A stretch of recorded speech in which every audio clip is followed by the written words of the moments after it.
Head over to miniaturemarket.com where they have thousands of board games at discounted prices like Unfathomable.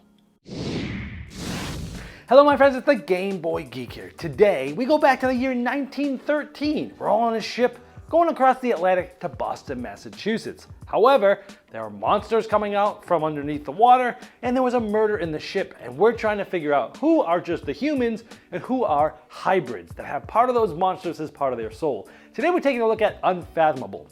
This is a re-implementation of a hugely popular game, Battlestar Galactica, which is basically a semi-cooperative game with a hidden traitor mechanism. This is being re-released by Fantasy Flight. They had a few copies for sale at Gen Con, so I picked one up. So let me just show you a little bit about how it plays, and I'll see you on the other side.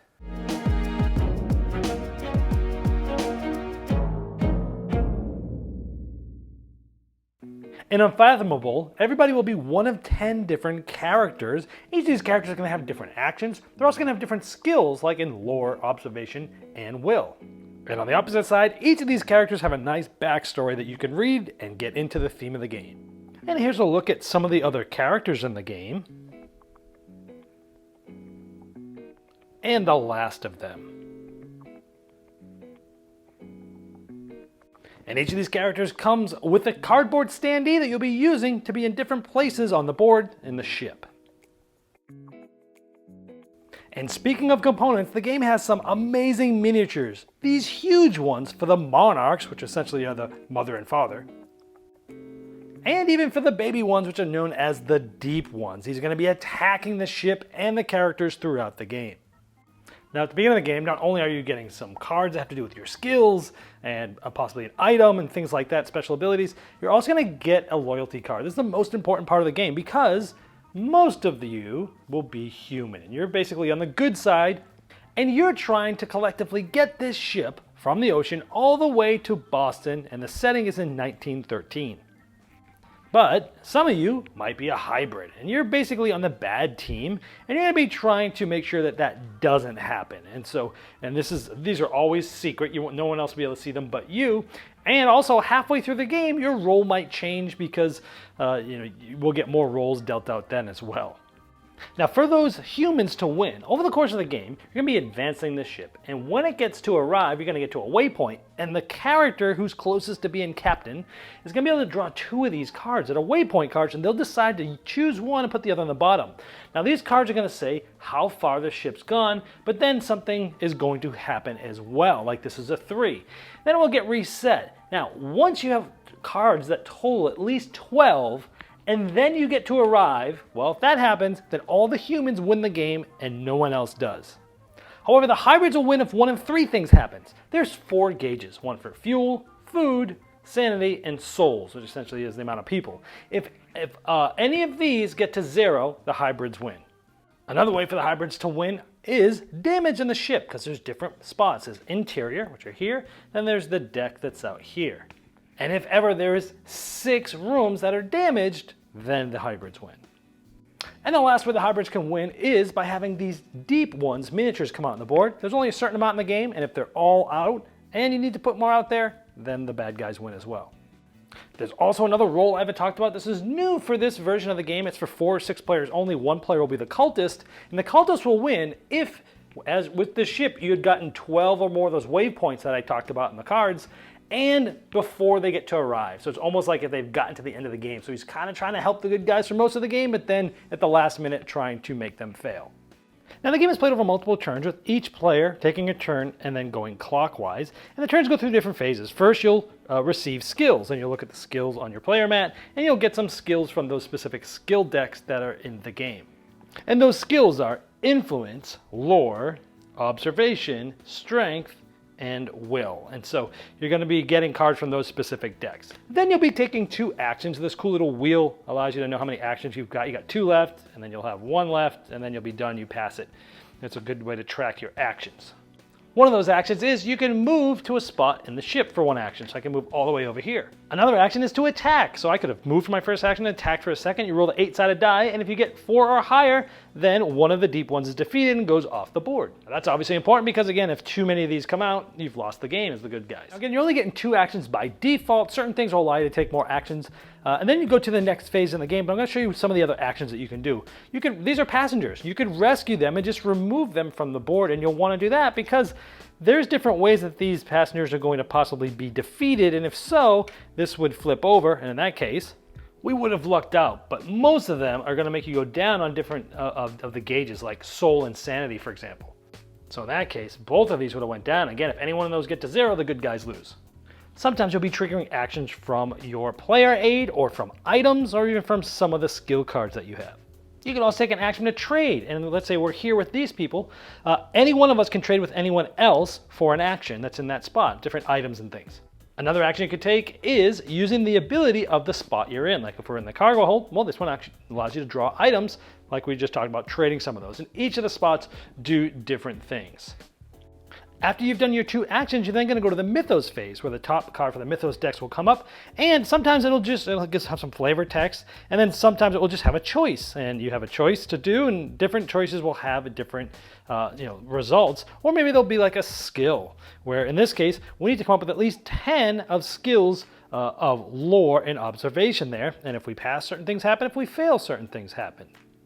Now that we know what we need, the top 2 cards come off the Chaos deck to start this. Now this is made up randomly of 2 cards of each of the different skills, so we're not quite sure what's going to show up there.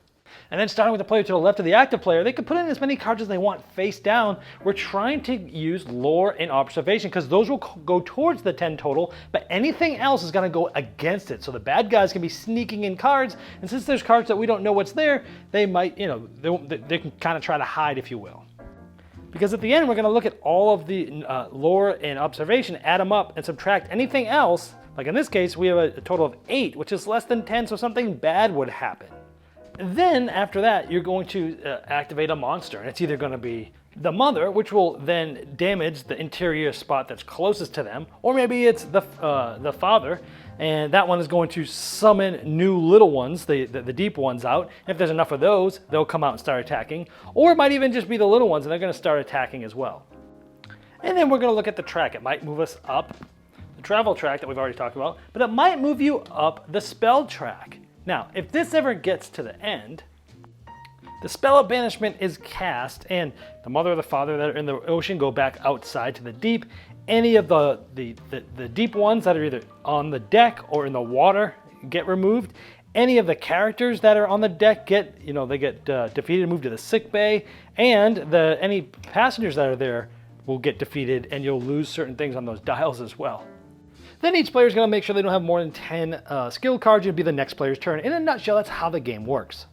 However, halfway through the game, once you've gotten to at least 6 in the waypoint marker, the awakening phase happens. Now the cards, the loyalty cards at the beginning of the game were stacked and dealt out, but there were still some that weren't taken. At this point, everyone else is going to get another loyalty card, which means you could have been good the whole time, and now you're going to end up turning bad halfway through the game. Now there's one more action I haven't told you about yet, is a player can, if they want to, reveal themselves as a traitor. They put this traitor ring around, everyone now knows that they're bad.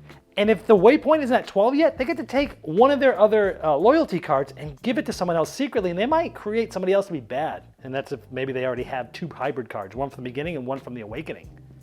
Now when you reveal yourself as a traitor, there's all sorts of rules that change, and the actions and the turn structure for you change, and you basically play the game much differently than you did when you were just hiding, trying to pretend to be a good person because everyone knows you're bad.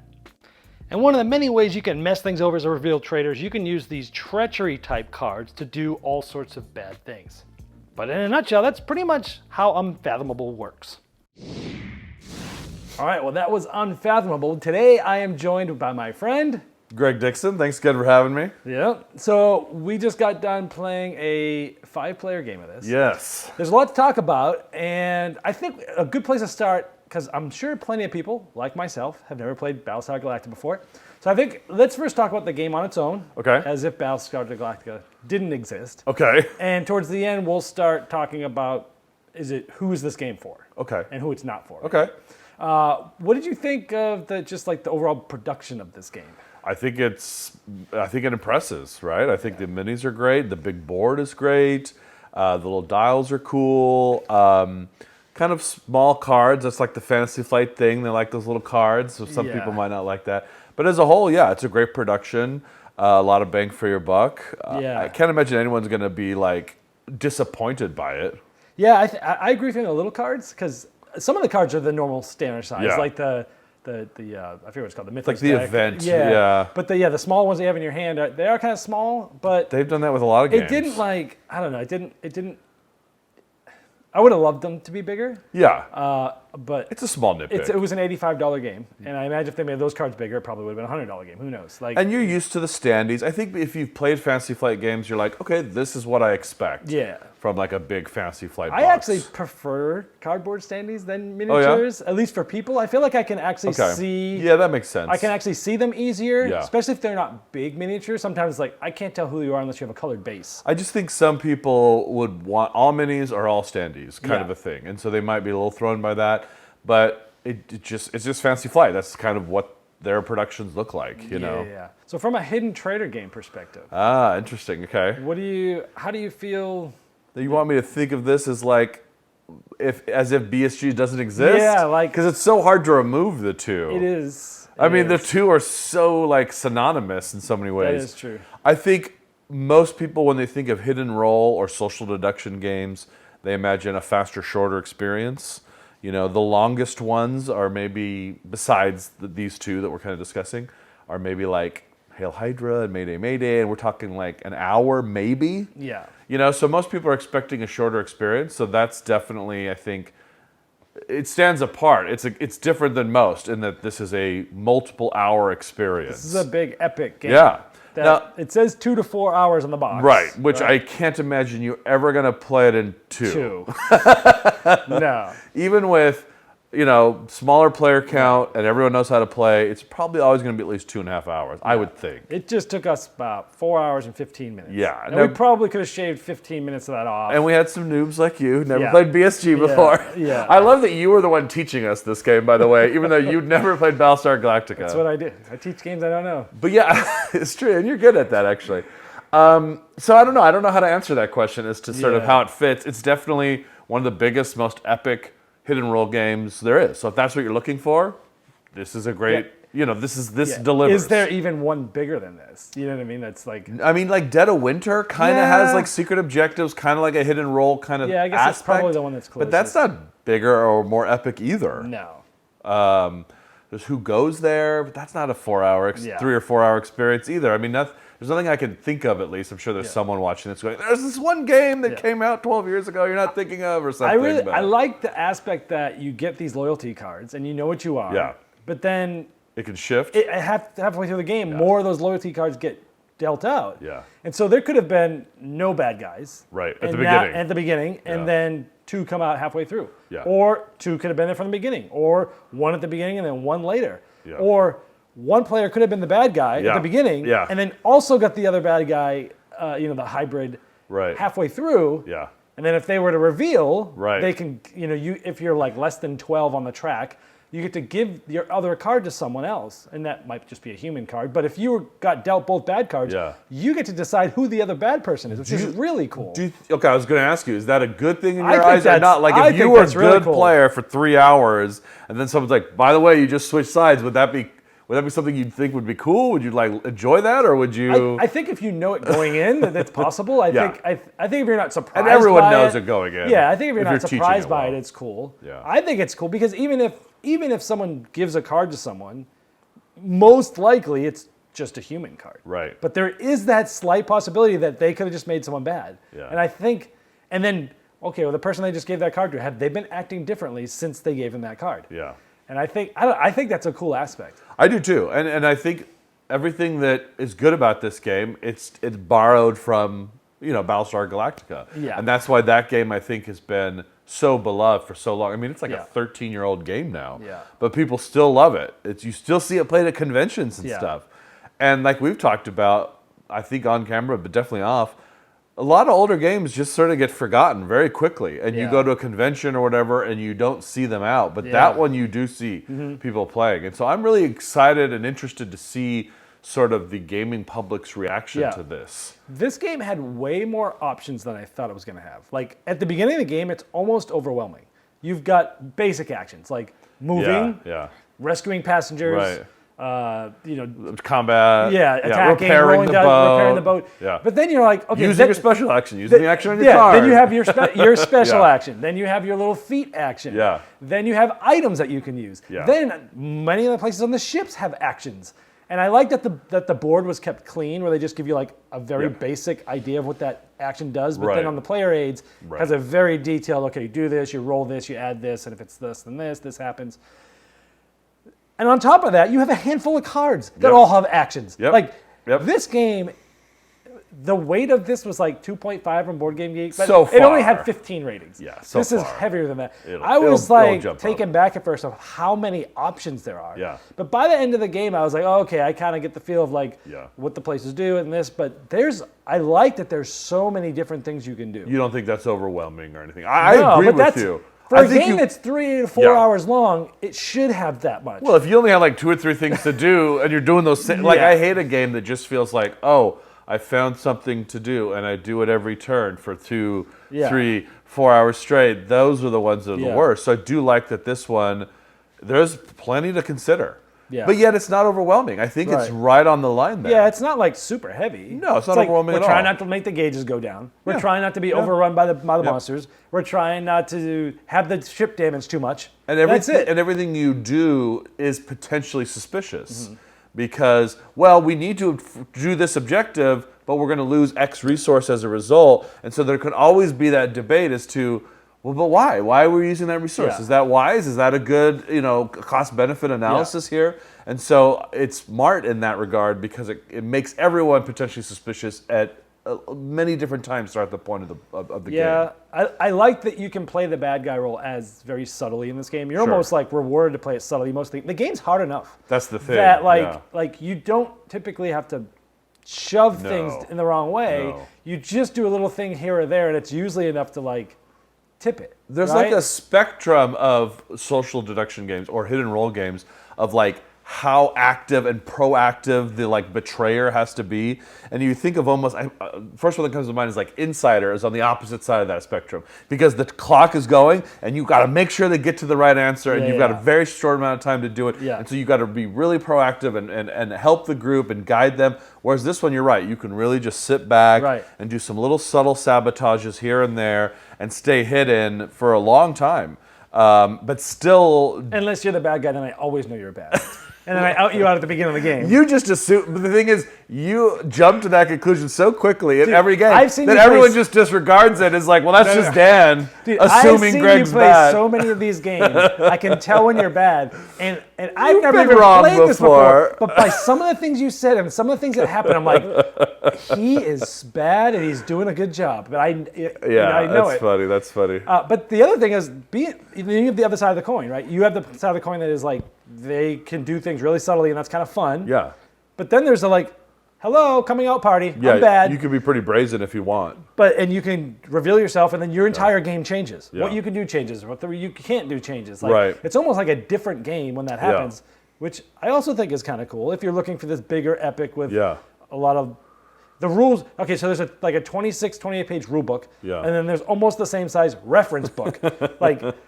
But the reference book was great. Like a couple of times you had to look up stuff and you just look in the back of the index, you look it up and it had all the information there. Like that was actually really good. Yeah, I would say, and you read the rules for this one, so correct me if I'm wrong, but I don't think people should be intimidated by that. When you reference these two big books, don't think that means it's going to be this crazy experience you can't wrap your head around. There's a decent amount going on. There is, but it's digestible, I feel like. Yeah, I think so too. Just because the general aspect of the game is because the basic concept is just so simple. Yeah. And you summed it up well because you were just like, there's 3 ways the bad guys can win, there's 1 way the good guys can win, and like everything else kind of hinges on that concept and those ideas. Now, one thing I liked about this was the predictability of like how the monsters would act. So there was like the mom, the dad, and the little one, the deep ones. Yeah. And they all acted differently, but it was predictable as to like how they were going to act, which direction they were going to come, always towards the front of the boat first, and then work their way in and then work their way back. So as they were damaging stuff and doing things, I could be like, oh, one time I went to the front of the ship and I did an action and I got out of there because I knew like they're gonna probably come in. There's gonna be a bunch of turns before me, and I'm probably gonna get sent to the sick bay if I just sit there. But I like the aspect that it, like and it's gonna go here, and if that's damaged, it's gonna go further. It's Further. intuitive. But like it's predictable, but it's also it added like a spatial puzzle to it that I liked. Oh, okay, yeah, I could see that. Right, yeah, and making sure you're clear, making sure you're safe. And it having some impact on the choices that you make. Yep. All right, there's a few things we need to do. We should probably repair. We should probably, work on, moving forward. We should probably work on, this or that. And it might impact which one you choose because you're like, well, that spot is, high priority, but it's also dangerous. Yeah. Yeah, I agree. And that was a part that was fairly different. I think one of the key differences, and it's been a few years since I played BSG. I haven't been getting big groups of people together for a while now. But one of the big differences is like a lot of that combat aspect is out like in space in BSG. Yeah. Whereas in this one, it's the opposite. It's like on the boat. And so they just sort of flip-flopped that, where a lot of that aspect of like, okay, we're going to go out and we're going to do some combat and we're going to fight the baddies. Well, that happens when you launch into space and you're fighting the other ships in BSG, whereas on this one, it's more on the boat, where you're fighting the ones that are climbing on. So that switch felt very organic. It was like a good choice to do it that way, but it still has that element if that's one of the things you're looking for in this game. Is there anything else that you really like that you want to hit on before we start talking about things we didn't like? I mean, I think I mostly liked things. Yeah. Like, I don't think I'm going to have... I would say so, too. I don't have a lot of bullet points of things I didn't like. Yeah, I don't think there were, other than... Yeah. It can sometimes just go long, I guess. I mean, I like that it's available. I like that they basically took this beloved game and were like, hey, this is hard to find now. I imagine there's some IP issues that are probably an element of why it can't be available again. Yeah. And they went, hey, we're not going to change things all that much. We're just going to kind of reskin it and make some tweaks here and there. And now this is available again to people. That's like my biggest pro to this, is that now people can play this game again. Because Battlestar Galactica, at least for me over the last few years, has become like a real staple. You know, prior to sort of COVID and all that, not being able to get together with people, we were getting together at least every 2-3 months. I'd find some group, like, you want to play? I'd get like the 5 people together and I'd play it, Yeah, and the last thing I want to talk about is that we talked a little bit about it earlier about how you're doing these skill checks. Yeah. And I love the fact that not only can you be subtle, but the fact that it's pre-seeded, right? Yep. And if cards come up that weren't part of the skill check, either they came from the deck or not, or from a traitor, right? And if only like 2 people gave cards, you'd be like, okay, they might be bad, but sometimes you can also sort of card count and be like, wait a minute. Yep. There were 2 cards from this other skills that weren't part of this. It could have been from the deck, but if there's more than 2, then you know that someone set them in. And then you could say, okay, well, we know that, like, at one point, you're like, this deck is going to be light on these. So if some of these come up, we know, and I liked that aspect of this. Yeah, that's like the crux of what makes Battlestar Galactica, or in this case, Unfathomable, like such a good game, because you do get real knowledge from that. Not enough to be certain very often, but enough that you can start having that debate with other players and kind of piecing things together and going, wait a minute, we keep getting whatever, we keep getting strength. Yeah. We keep being sabotaged that way, and it seems like we're being sabotaged that way a lot. So it can't all be from that deck. So who gets strength cards? And you can kind of look around and start to like have that deduction element, and it's real deduction.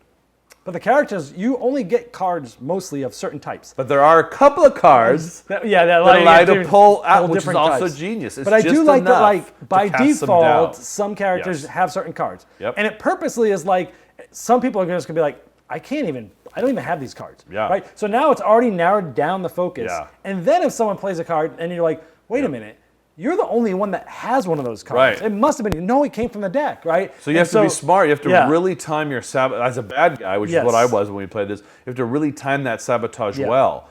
Because there were too many times when we played it that there were only 3 of us that were contributing cards. And I'm like, well, I can't sabotage now because I think that other person's bad. I don't know for sure, but I think.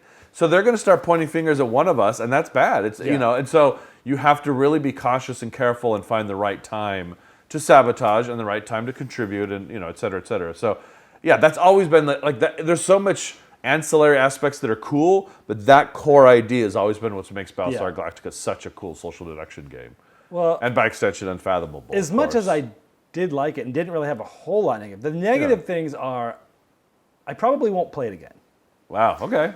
Even as much as fun as I had. Yeah. We've been doing a top 100 video series. If you haven't seen it, subscribe to the channel. We've been doing this for my top 100 videos, top 100 games. And one thing that we've talked about a few times on there is like, for me at least, and I know for you too, maybe not to the degree, but like if something's longer than 60 or 75 or 90 minutes, for every half hour it's longer than that, for me, the gameplay has to be exponentially better. Yeah. That's why when we get longer games out like Tammany Hall or Nothing Personal or something like that, they're longer games and we like getting them out, but they're like, to us, the most amazing things. And so the longer it has to be, the better it has to be. And for me, even though I really enjoyed this, I feel like I got 95% of the fun of this that I did in a third of the time with what was BSG Express, which was now Dark Moon from Stronghold. Yeah. Even kind of a New Salem has some aspects that are similar but yet different. Yeah. And I feel like I have as much fun with those games as I do with this in a third of the time. I don't feel like the length of the game, it allowed us to have more options and stuff like that we talked about. Yeah. But in the end, it wasn't necessarily more memorable. It wasn't necessarily over the top more fun than those games. Yeah. But I spent 3 times as much time playing it. And so it's like, for me, I probably won't play this again because that's why. Yeah. So that's a negative for me. I agree. I mean, it's definitely a big time commitment. I do think that play of it is like the longest version of it you would ever play. But even though it was 3 hours. Yeah. It's still 3 times as long as other games. The counter argument to that, which I partially agree with, so I'll play like half devil's advocate, is that you do become inherently more invested in the outcome of things when you invest more time into it. Sure. I think that's one of the key reasons you and I both like Mayday Mayday, for instance, so much, which is unfortunately very hard to find, social deduction game.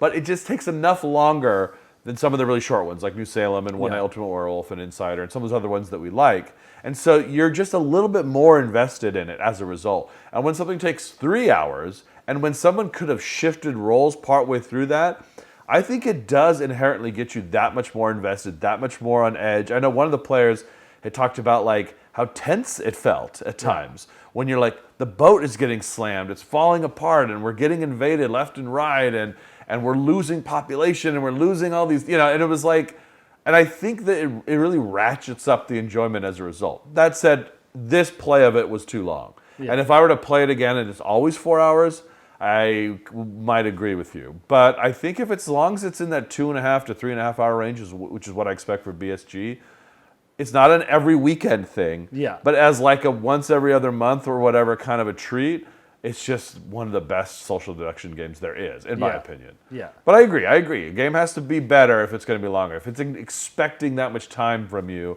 then it better be really good. So if people have so we have people that don't have Battlestar Galactica and they want to know which version to get. Right. Then we have people that have Battlestar Galactica and they're like, should I get the new one? Right. Because there are some differences, like there's different things, like there's a different action sort of economy where now you have 2 actions and one of those is move, right? There's items that you can use and trade around and stuff. Yeah. You start with one depending on your character. There's different ways. The way the bad guys attack's a little bit different. different. The way the bad guys attack are different. When you're boarded, it's a very different process than in the Battlestar Galactica, where the guy just marches his way down. If he gets there, he takes you out. And when you reveal as a traitor, it's less restrictive now, and there's more you can do. Right. So there are things that changed, but in the end, you were like, it still pretty much felt like Battlestar Galactica. It scratches the same itch, right?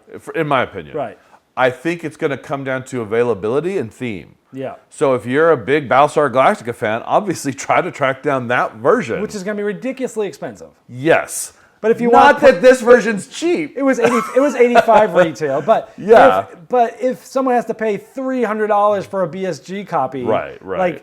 Like why would you do that with a smaller board with lesser components if you are in love with the theme? Yeah. And I don't watch TV. I've never watched Battlestar Galactica or pretty much anything else. Yeah. And so that was like a detractor for me ever to play that game. Right. And I can't think of another theme that would make me less interested in that.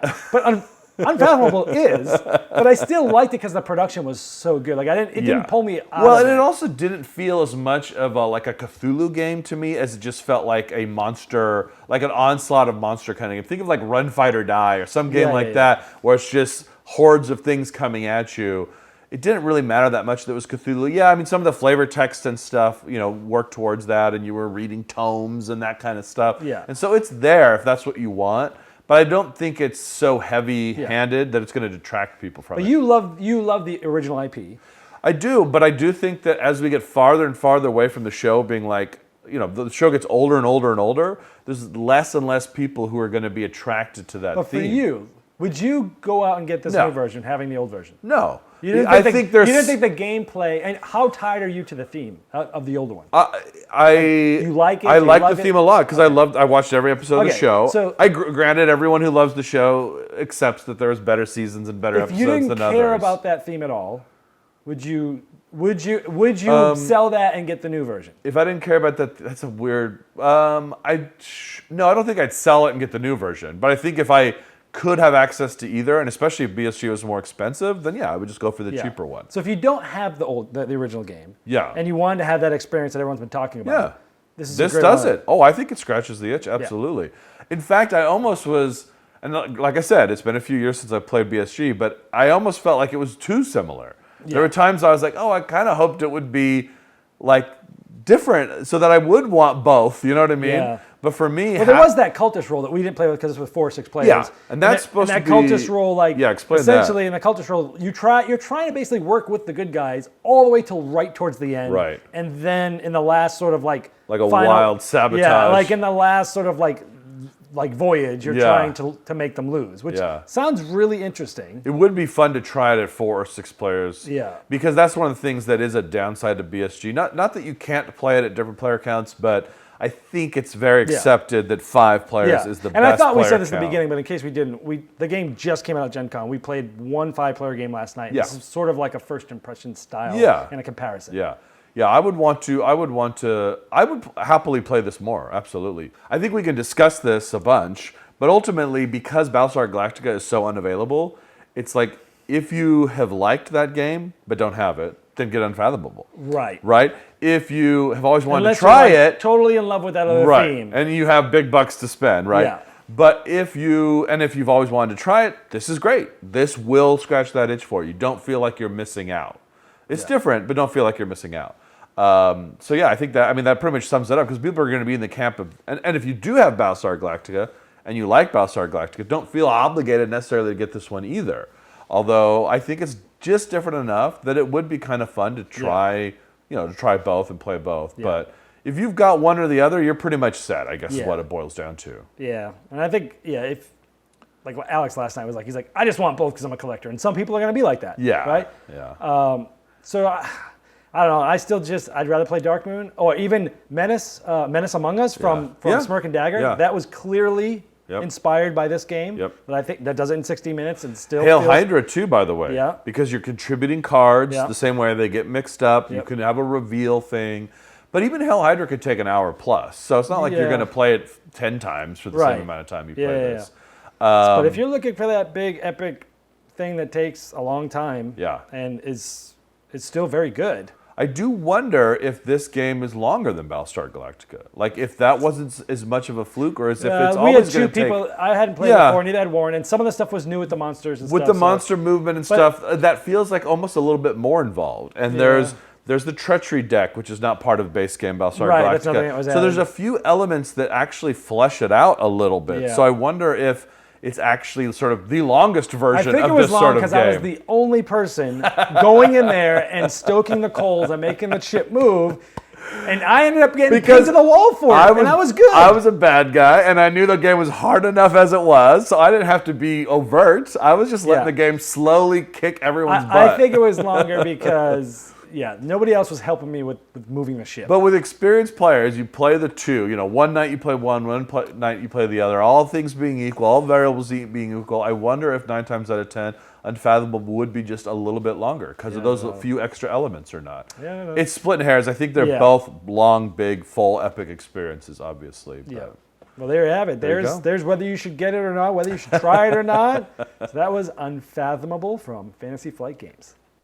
Game Toppers not only transforms your existing table to a high-quality gaming solution, they now offer full leg kits and dining cover solutions for the full table application.